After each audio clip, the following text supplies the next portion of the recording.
wanted to welcome Laureen Cortez to our show today. Laureen is the DEI ambassador for our Provisor Palo Alto One group. And she recently did a very great presentation at our Provisor group.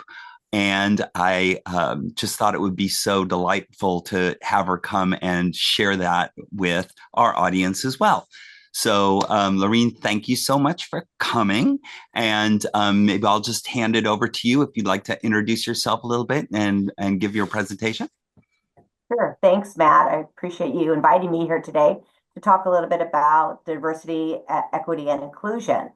I give a monthly update on diversity, equity, inclusion to our Provisor networking group. And this month I decided let's talk about relevant topics. And I'm going to take you back to January 20th of 2025, which was Inauguration Day. That's when President Trump delivered his speech to the nation, followed by his 100+ executive orders. And what did we hear? Well, we heard that there was going to be drastic changes in diversity, equity, inclusion, birthrights, and immigration. And to quote President Trump, "We will become a nation that is colorblind based on merit."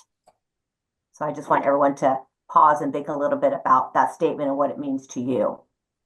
Trump will end diversity, equity, inclusion initiatives across the federal government, which will eliminate things like environmental justice programs and equity-related grants across agencies. Trump ordered diversity equity offices to shut down and put those who work there on administrative leave. A memo issued by the Secretary of State, Mark Rubio, after the order came down, warned employees who were not involved in these offices face adverse consequences if they failed to report anyone who was continuing to work on diversity, equity, and inclusion for the government. So the shutdown instilled fear and confusion not only for government workers, but also in the private sector.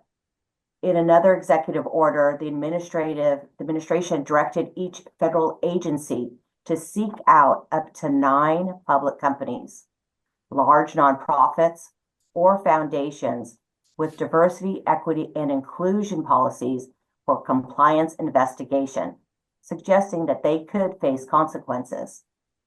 In addition to enacting executive orders, Trump revoked a major one, instituted during the civil rights era, that made employment discrimination illegal for federal contractors. That has now been reversed.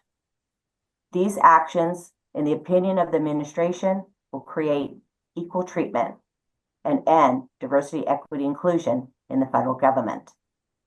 Trump has even gone so far as to insinuate diversity, equity, and inclusion policy at the FAA was behind the Washington, D.C. plane crash. So what is the reaction of corporate America? Some companies have abandoned their diversity programs and efforts at the first sight of Trump's election, but others are doubling down on them.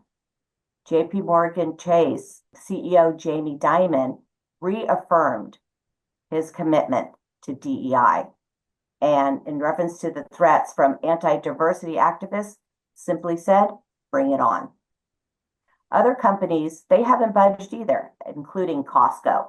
Its board of directors said diversity, equity, inclusion programs reward shareholders and allow the company to attract and retain employees who will help our business succeed. The company rejected by a 98% vote a proposed anti-DEI measure, and it faced also potential strikes by over 18,000 union workers seeking a new contract. That was back in January. Apple and Microsoft held fast to their diversity initiatives.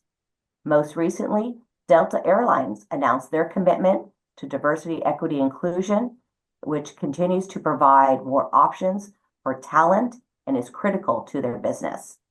Now, in stark contrast, Google, Target, Meta, Ford, Walmart, McDonald's, and Amazon have all rolled back or basically eliminated their diversity, equity, and inclusion initiatives. What now?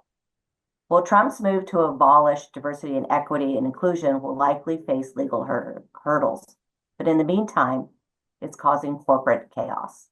Multiple law firms have reported they are inundated with calls from clients worried about the new legal consequences of their diversity programs.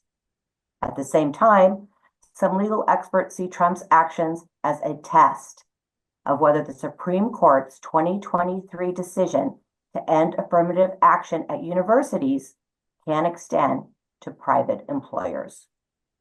What is the best course of action as a business owner?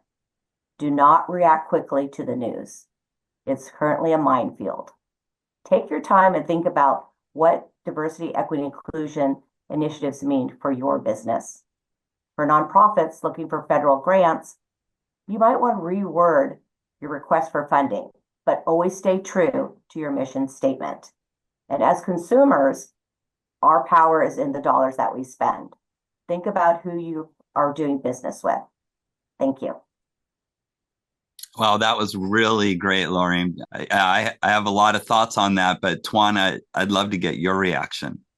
I agree. It was really good information to take us back to the inception of the Trump speech when it came to moving forward and what we have to anticipate with his administration when it comes to DE&I, and then bringing us to the future with regards to what can we do? Because I know many of the conversations that I'm having in my field with practitioners as well as with clients is what do we do? What can we do at this particular time? So the admonition to really and truly take a deep breath, and then really look at your policies and see where you can make some proactive changes.